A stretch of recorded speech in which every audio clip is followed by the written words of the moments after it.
In this tutorial, we would be predicting the credit risk with respect to the German credit risk by using a machine learning studio.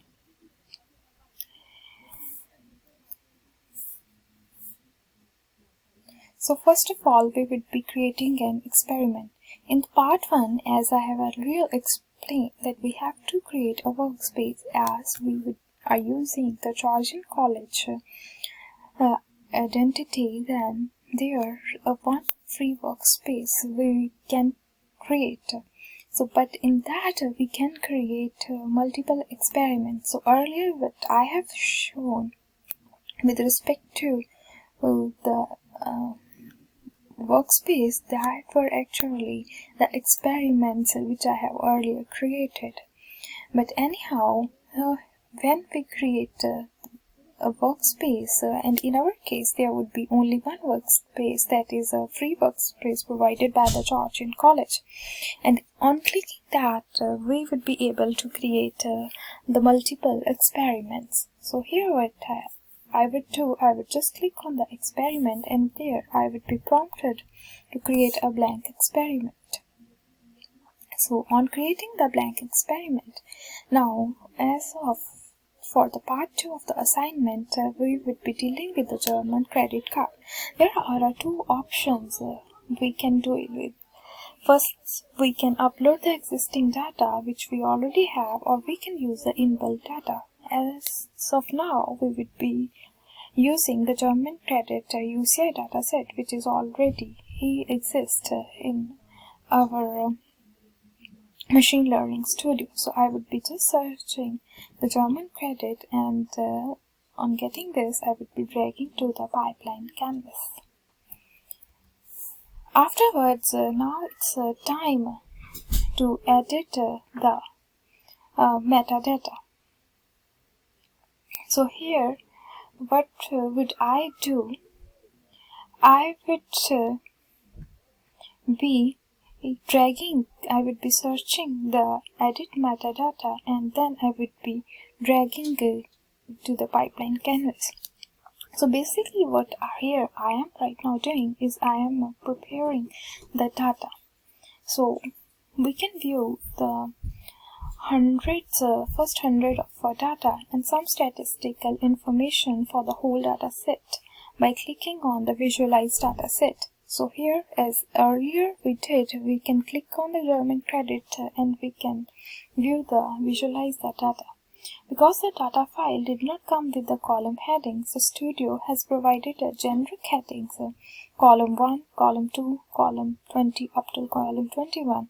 So good headings are not essential to create a model, but they make it easier to work with the data in the experiment. Also, when one eventually publishes this model in a web service, the heading will help identify the columns to the users of the service.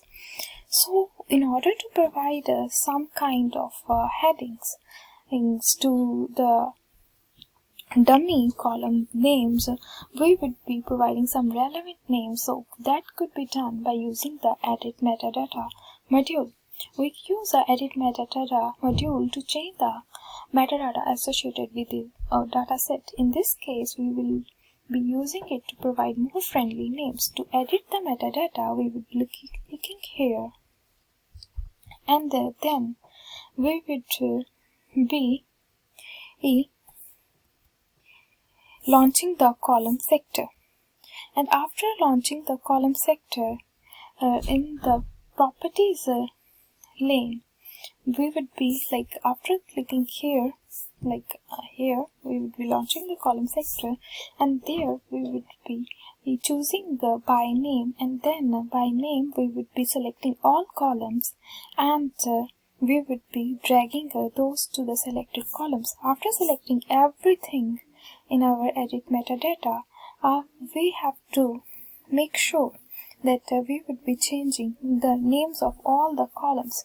So here, as of now, we have a 21 columns selected, and with respect to those, what I would be doing, I would be putting the names of the column which I have shown in the column name, and I would be posting the 21 column names here, say, and that gets replaced with the column 1 gets replaced with the status of checking account, and so on, and the column 2 duration in month, and so on. So now here we have successfully edited our column name. Now we have to train the data set and test the data set. So how we can create? As earlier we did a splitting of the data set, and then we created the training and the testing data modules, but and here itself the similar thing would follow. We would be searching the split data, and on dragging it here, I would be mentioning how much data I want to keep it for training purpose and how much for the testing purpose. Here 0.7 I would be keeping for training purpose. Afterwards, in order to add a comment, just double click it and add a comment. And now, as the splitting has happened, so here as mentioned in the previous step, the cost of misclassifying a high credit risk as low is 5 times higher than cost of classifying a low credit risk as high. To account for this, we need to generate a new data set that reflects this cost function. In the new data set, each high risk example is replicated 5 times, while each low risk example is not replicated. So we can do this replication by using a R code. So here what I would do, so in order to get riddance or get avoidance from misqualification classification, we would be using the two who execute our scripts, and here I would be just selecting the execute R script, and I would be dragging on the canvas. Then I would be connecting the left output of the split data module to the first input of the execute R script module, and double check the execute R script module and enter the comment set cost adjustment. And similarly, I would be connecting the split data to the another module. So here, what happened, like on clicking the execute, I would be clicking on the properties, and there I would be editing the R script. So here I have added a R script, and where I just mentioned and that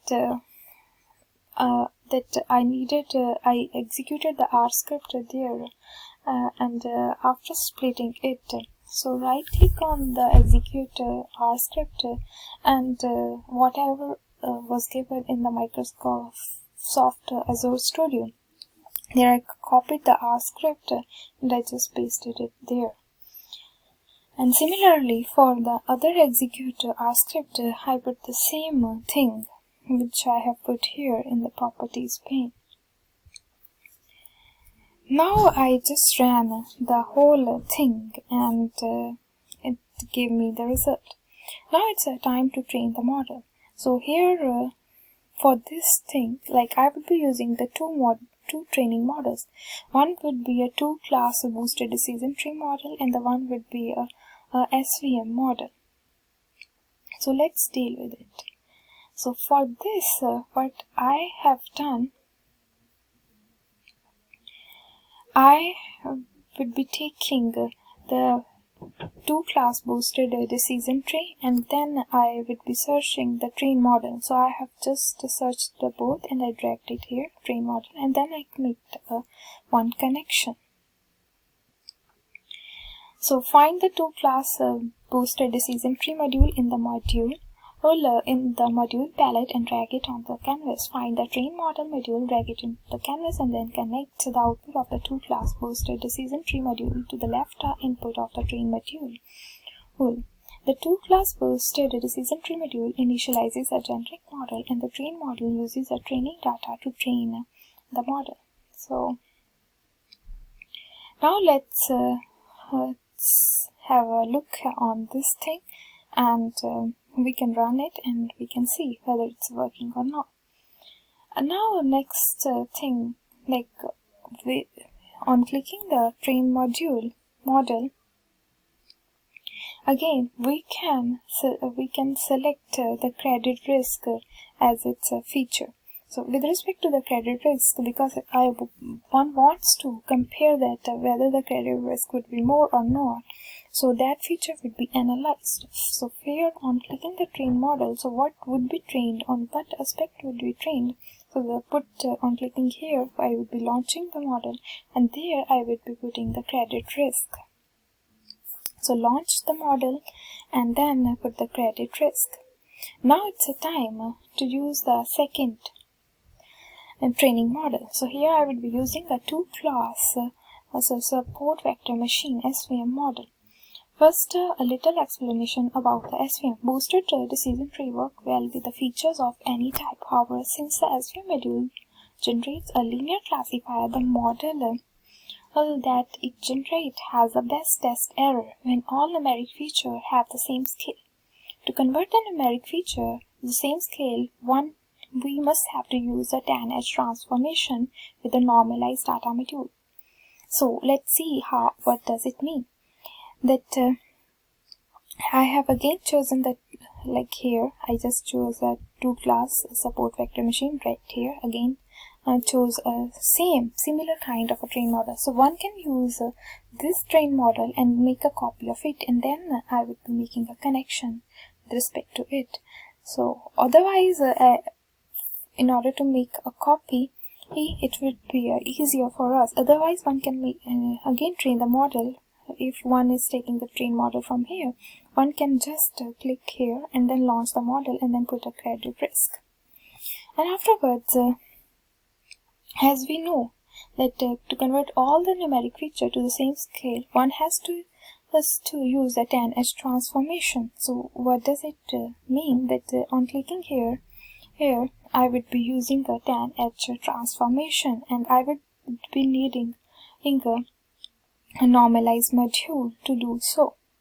So here, like on the normalized module, that here I would be using the transformation method as a tan edge, and I would be launching the model, same model, and there I would be including the columns as like a numeric columns. To convert all numeric features to the same value, we would be using a tan edge transformation. I would be including numeric, and I would be excluding the credit risk from here.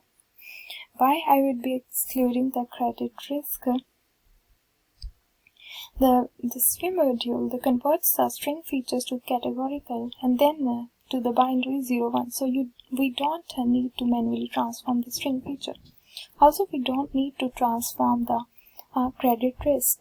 So the transformation with respect to the credit risk is not required because it's already numeric. So that's why we are here excluding the credit risk.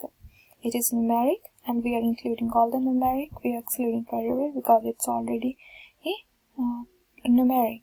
So next, to set up the SVM model, we would be doing, as I have already explained, we would be dragging the SVM model, normalizing the data, converting in transformation to ANH, training the model, and with respect to normalized data, we would be making sure which things to be made numeric and which needs not to be. Afterwards, scoring and evaluating the model. As we already know that first of all we took the data, then we cleaned the data. Now here in our case, the cleaning of a data it doesn't happen, but what happened was we renamed the columns. Afterwards, we just split the data and then we executed the R scripts, and then we used the two models. Now scoring the model. For this thing, what would happen that we want like after training both models, we would be like seeing whether they have scored to, or whether they have performed well or not. For that, I would be just using the score model and dragging it on the canvas. And here